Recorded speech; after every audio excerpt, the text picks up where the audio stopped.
हा मी पण इटले आहो तुमच्या सोबत राहिला. अच्छा असं आहे का? ठीक आहे, आता मी पण माझं बघून घेईल. मला पण नाही राहायचं तुझ्या सोबत. हा मला पण काय हौस नाही आली. अरे काय झालंय, का बरं एवढे काही नाही आई, तू शांत बस. आता आतापर्यंत आहे ना खूप समजावलं तू समजावल्यामुळे मी सगळं सहन करत होतो, ऍडजस्ट करत होतो. आज ना उद्या सुधरेल ती अशी वाट पाहत होतो. पण आता माझ्या डोक्याच्या वर पाणी गेलंय. आता मला काहीच ऐकायचं नाही. हे माझं बघून गेलाय, मला नाही ऐकायचं. ऐक ना आवी. हे बाई, अगं तू तरी शांततेत घे. काय चाललंय तुमचं? कशावर भांडताय आता तुम्ही? हा काही नाही, मला ना त्याच्यासोबत राहायचंच नाही आता. हे अगं काय बोलते तू?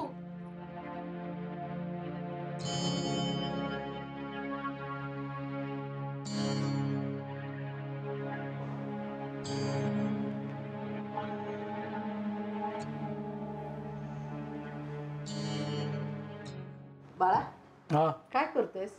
काय नाही, काम चालू आहे. बोल ना. मला काहीतरी बोलायचं होतं तुझ्याशी. काय बोलायचं आहे? ऐकशील का माझं तू? हा, तू त्या विषयावर बोलणार असेल ना तर मला काहीच बोलायचं नाही, काम करतोय मी. अरे पण माझं एवढं ऐकून तर घे ना मी काय बोलते. बोल नाही, तुझं रोजच ऐकतो ना मी. हे बघ, जास्त काही नाही सांगत. फक्त एक आईचा शेवटचा सल्ला म्हणून ऐक. उद्यापासून 2 दिवस आहे ना, ती जर तुझ्याशी भांडायला लागली ना तर तू एकदम शांत बसून जा.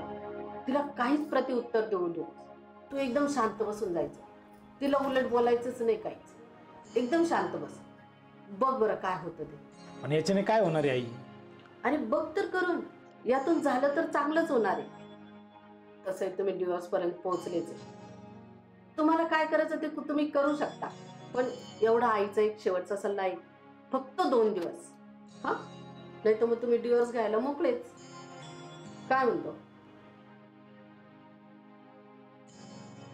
आता तू म्हणते तर करून बघू, पण आता याच्यानंतर मी काय ऐकणार नाही. नको ऐकूस. मी कधीच काही बोलणार नाही तुला. एवढं शेवटचं ऐक. एवढा आईचा सल्ला म्हणून ऐक. ठीक आहे, चालेल. चल कर तुझं काम. मी तुला चहा घेऊन येते. हो, घेऊन.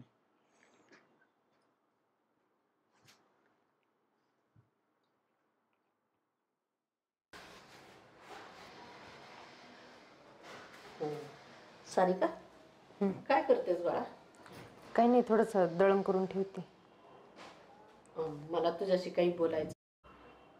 तुमचं हे जे काही चाललं ना त्याच्यावर थोडंसं बोलायचं होतं. ऐकशील माझं? आई मला त्या विषयावर बोलायचंच नाहीये.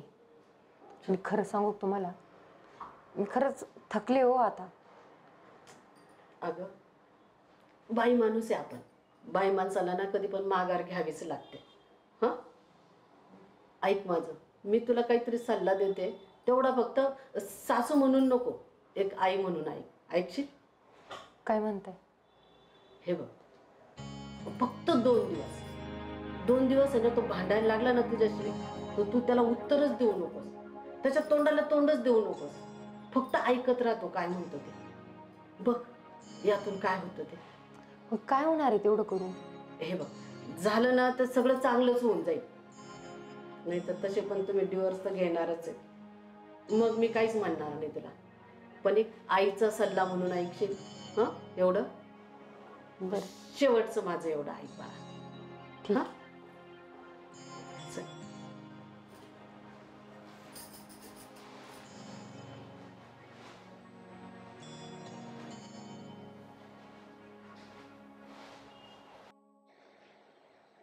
ये आण ना लवकर डबा.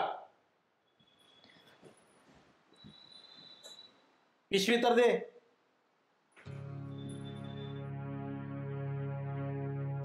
हा कोणता डबा आणलाय? नवीन डबा आणायला सांगितलं तर हे काहीतरी घेऊन आली. आता का तिथं अख्ख्या ऑफिसला मला जेव घालायचंय काय?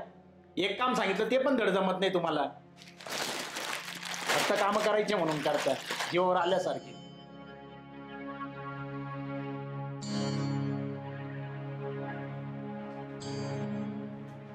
सरक बाजूला. घरातच राहते ना, तुला काय करायचं नटून?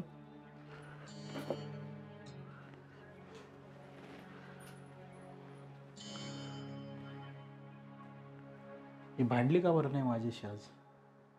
उलटून पण उत्तर दिलं नाही.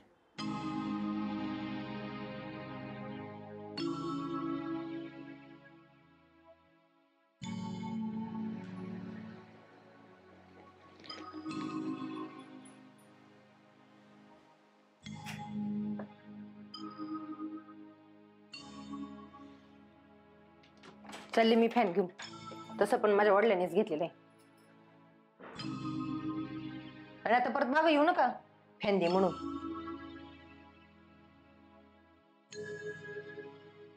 हा माणूस भांडला का नाही माझ्यासोबत? असं तर त्याला भांडत बसतो.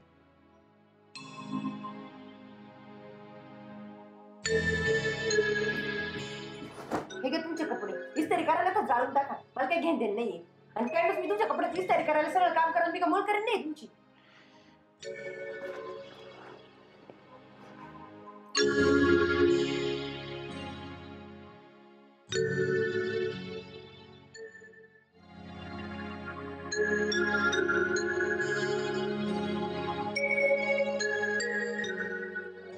बस ना जरा वेळ.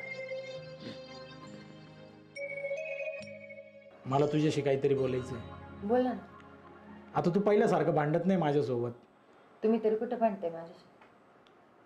अगं आईने मला सांगितलं होतं की आपलं भांडण चालू असताना तू किती बोलली ना तरी 2 दिवस शांत बसायचं, शांतपणे ऐकून घ्यायचं सगळं.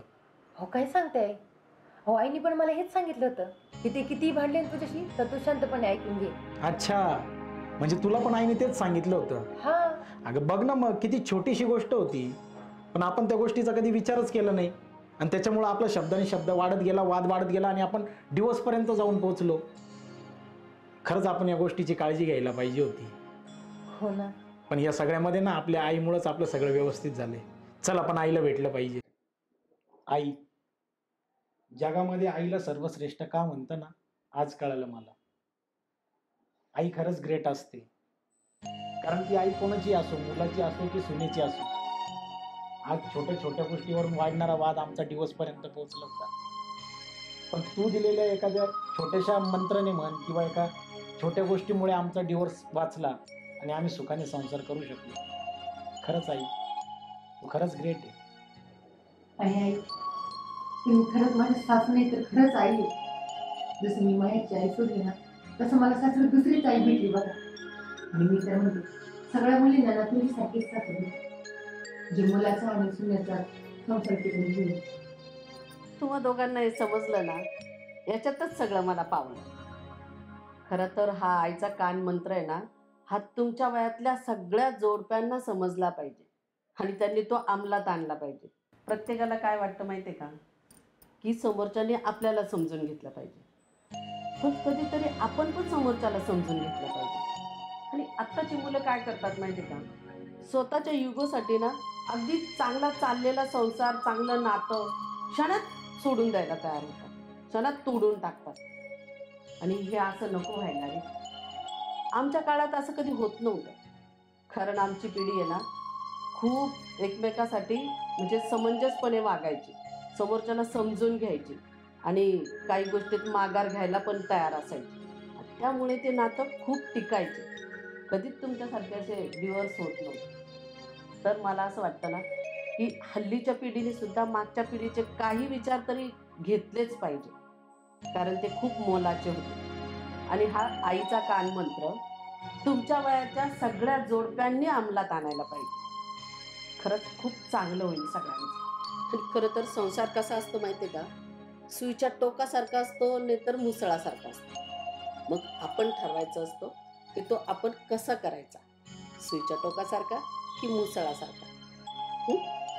एक गोष्ट लक्षात ठेवा का प्रत्येक वेळी भांडण झालं तर आपण युगो धरायचा की नातं जपायचं. आणि तुम्हाला जर नातं जपायचं असेल तर युगोला बाजूला करा. नक्कीच तुमचा संसार अगदी सुरळीत आणि सुखाचा पार पडेल. आणि तुम्ही दोघं जण एकत्र आले ना सगळं पावलं. मला खूप आनंद वाटला.